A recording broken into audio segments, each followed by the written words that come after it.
Hello guys, welcome to the innovation classes. Today our topic is cardiovascular system. आज के इस video में हम कार्डियोवैस्कुलर सिस्टम के बारे में पढ़ेंगे कि ये कार्डियोवैस्कुलर स्ट्रक्चर्स के बारे में और इसके फंक्शंस के बारे में। स्टार्ट करते हैं। कार्डियोवैस्कुलर क्या है? ये दो चीजों से मिलके बना है, cardio and vascular. Cardio means our heart and vascular means हमारी ब्लड वेसल्स। जो हार्ट होता है वो ब्लड को पंप करता है और जो हमारी ब्लड वेसल्स है उस ब्लड को हमारे सारे बॉडी ऑर्गन्स में, हमारी पूरी बॉडीज में वो सप्लाई करता है, वो लेके जाता है। अब क्या है, जो हमारा हार्ट है वो 3 लेयर से मिलके बना हुआ होता है। पेरिकार्डियम जो इसकी आउटर लेयर होती है, मायोकार्डियम इसकी मिडल लेयर एंड एंडोकार्डियम इसकी इनर लेयर होती है। जो पेरिकार्डियम होती है वो भी 2 मेम्ब्रेन से मिलके बनी होती है। जो इसकी आउटर लेयर होती है पेरिकार्डियम की वो फाइब्रस टिश्यू की होती है एंड जो उसकी इनर होती है, इनर लेयर होती है, वो एपिथेलियल सेल्स की होती है। इसका जो आउटर लेयर हो गई है थोड़ी फाइब्रस मटेरियल की बनी होती है, फाइब्रस टिश्यूज की मतलब बनी हुई होती है, फाइब्रस टिश्यू की। एंड जो इसकी इनर मेम्ब्रेन हो गई है वो एपिथेलियल सेल्स की होती है। अब हार्ट की जो मिडल लेयर है वो मायोकार्डियम की बनी हुई होती है। मायोकार्डियम एक स्पेशल टाइप्स की मसल्स होते हैं, ये एक स्पेशल टाइप की मसल से बनी हुई होती है जो कि इंटरकनेक्ट का काम करती है। एंडोकार्डियम है हमारी हार्ट की इनर लेयर है, ये फ्लैट एपिथेलियल सेल्स की बनी हुई होती है। अब हम हार्ट को देखेंगे। जो हमारा हार्ट है वो 4 चैम्बर्स में डिवाइडेड है। जो सेप्टम है हमारे हार्ट को 4 चैम्बर्स में डिवाइड करता है, right atrium, left atrium, right ventricular and left ventricular. अब जो राइट साइड वाला पार्ट है उसे हम right atrium and right ventricular कहते हैं। जो लेफ्ट साइड में होता है उसको हम left atrium and left ventricular कहते हैं। तो इस हमारे हार्ट में 2 वॉल्व प्रेजेंट होती है, tricuspid valve and bicuspid valve. ये हमारे लिए हमारे हार्ट में एक तरह से गेट का काम करती है। जैसे गेट एक रूम से दूसरे रूम में जाने के लिए हेल्प करता है, ऐसे ही ये जो ट्राइकस्पिड वॉल्व और बाइकस्पिड वॉल्व होती है ये ब्लड को एक चैम्बर से दूसरे चैम्बर में लेके आता है। जैसे कि राइट एट्रियम में जब ब्लड फिल हो जाता है हमारी एट्रियम में, तो एट्रियम में प्रेशर इंक्रीज होता है, उस प्रेशर से वॉल्व खुलती है एंड एट्रियम से जो ब्लड होता है वो वेंट्रिकुलर में आ जाता है। ट्राइकस्पिड हमारे राइट साइड में प्रेजेंट होती है और बाइकस्पिड हमारे लेफ्ट साइड में प्रेजेंट होती है। अब हम ब्लड वेसल्स के बारे में पढ़ेंगे। जो ब्लड वेसल्स है वो 3 लेयर से मिलकर बनी हुई होती है, tunica adventitia, tunica media and tunica intima. अब जो ट्यूनिका एडवेंटिशिया है वो कनेक्टिव टिश्यू की बनी हुई होती है, जो ट्यूनिका मीडिया है वो इलास्टिक टिश्यूज की बनी हुई होती है और जो ट्यूनिका एंटेमा है ये फ्लैट एपिथेलियल सेल्स की बनी हुई होती है। अब जैसे कि हमारी ब्लड वेसल्स है आर्टरीज, वेन्स एंड कैपिलरीज। जैसे कि जो हमें पता है आर्टरी हमारी कैरी करके रखती है ऑक्सीजनेटेड ब्लड को और जो वेन्स होती है वो कैरी करती है डीऑक्सीजनेटेड ब्लड को। इसीलिए वेन्स का कलर ब्लूइश और थोड़ा थोड़ा ग्रीनिश कलर की होती है। जो हमारी आर्टरीज होती है वो कंपैरेटिवली थिक होती है वेन्स के, क्योंकि जब हमारा हार्ट जो ब्लड को पंप करता है वो बहुत ही प्रेशर से पंप करता है। जो सारा प्रेशर है वो हमारी जो आर्टरीज है वो अब्सॉर्ब कर लेती है, उसमें भी जो ट्यूनिका मीडिया होती है वो उस प्रेशर को अब्सॉर्ब कर लेती है। जो हमारी वेन्स होती है उन्हें हम देख सकते हैं ऊपर ही, पर ट्यूनिका जो हमारी आर्टरीज होती है ये थोड़ी डेप्थ में प्रेजेंट होती है और कंपैरेटिवली थिक होती है वेन्स के। अब वेन्स में भी 3 ही लेयर होती है, tunica adventitia, tunica media and tunica intima. अब जो हमारी आर्टरीज होती है, जैसे कि एक ट्री का एग्जांपल लेते हैं। एक ट्री हो गई, उसके आगे रूट्स में वो डिवाइडेड हो जाती है, आगे छोटी छोटी रूट्स में डिवाइडेड हो जाती है। ऐसे हमारी आर्टरीज है जो आगे जाके छोटे छोटे आर्टरियोल्स में ऐसे डिवाइड हो जाती है। जो ट्यूनिका मीडिया होती है, जब भी हमारे वॉल्व में कॉन्ट्रैक्शन और रिलैक्सेशन का काम होता है तो उसके लिए जो रिस्पॉन्सिबल होती है वो ट्यूनिका मीडिया रिस्पॉन्सिबल होती है।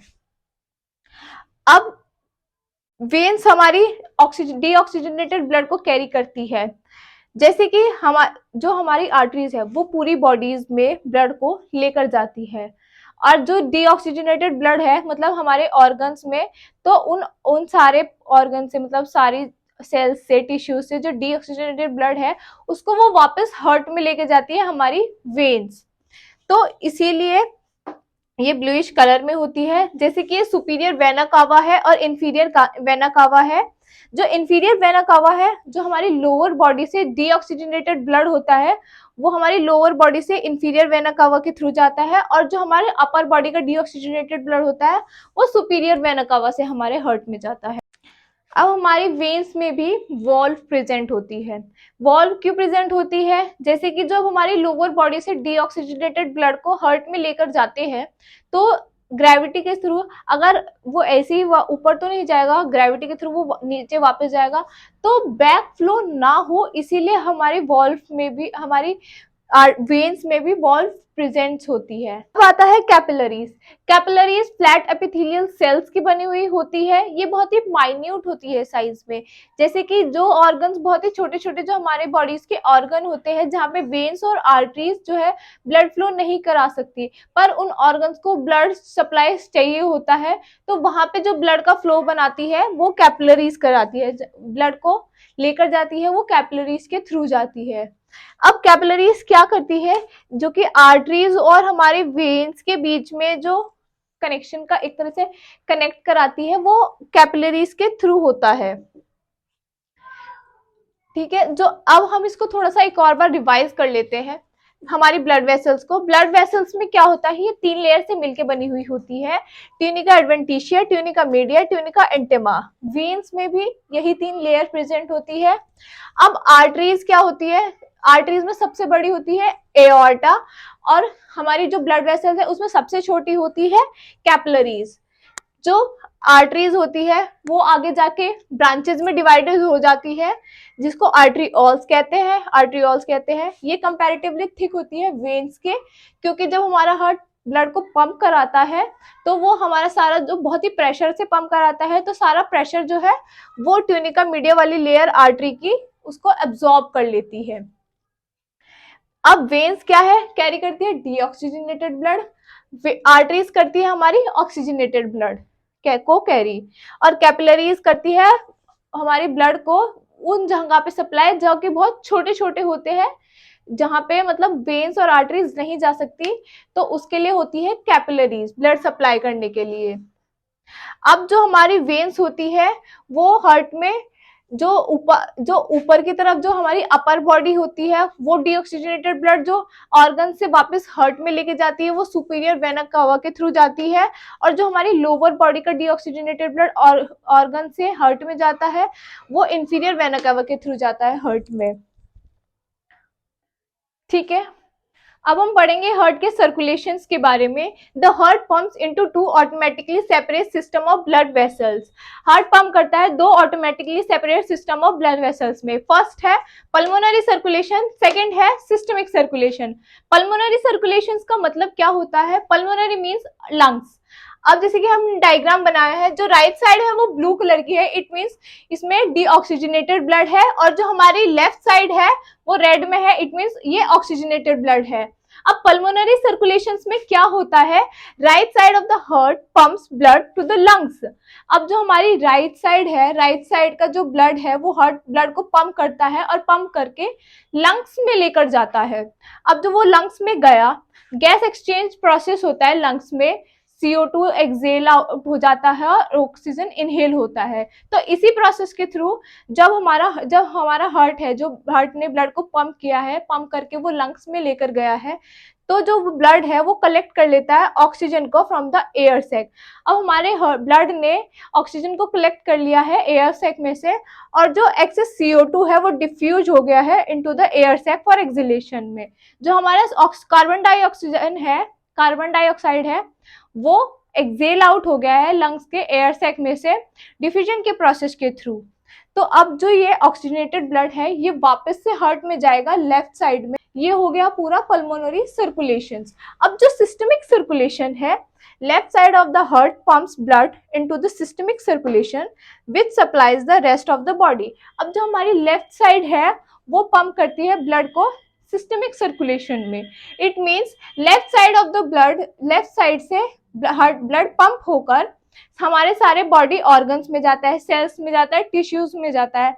लेफ्ट साइड से एओर्टा के थ्रू सारा ब्लड जो है पंप होकर हमारे सारे बॉडीज में चला जाएगा, बॉडी ऑर्गन्स में चला जाएगा। अब क्या होगा, body cell extract nutrients and oxygen from the oxygenated blood. अब जो बॉडी सेल्स है वो सारा ऑक्सीजन और ऑक्सीजनेटेड ब्लड को, न्यूट्रिएंट्स को, सब चीज को ले लेगा और टिश्यू वेस्ट जो है pass into the blood for excretions. और जो टिश्यू वेस्ट है वो वापस से पास कर देगा ब्लड में, वो राइट साइड में वापस से चला जाएगा डीऑक्सीजनेटेड ब्लड में जो सारा वेस्ट है। ये है सिस्टमिक सर्कुलेशन। अब हम पढ़ेंगे फंक्शन ऑफ सीवीएस के बारे में। सीवीएस के क्या क्या फंक्शन है। CVS ensure a continuous flow of blood to all body cells and maintain an adequate blood supply.